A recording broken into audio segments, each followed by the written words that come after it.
Hello everyone. So today's lesson, I'm just going to be talking about how to set a profanity filter. There are many teachers that like to project what the students are using on Padlet, and they're kind of concerned about them typing in curse words, trying to be funny, messing around a little bit. So I'm just going to show you with one of the Padlets that I have created already.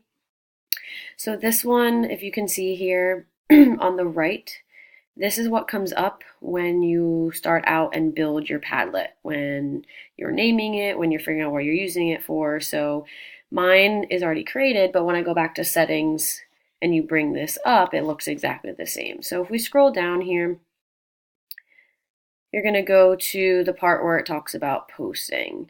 So if you can see here, this is where you have the option to pick the profanity filter. So you want to click this.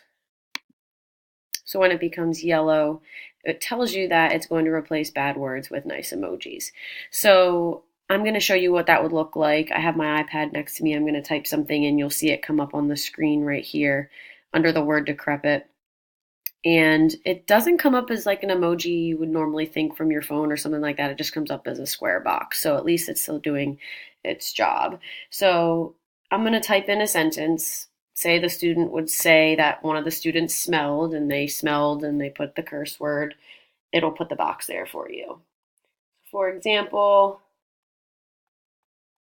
so you can see it come up, I just typed Tom smells. And I'm using the word, even the word just crap I typed in there.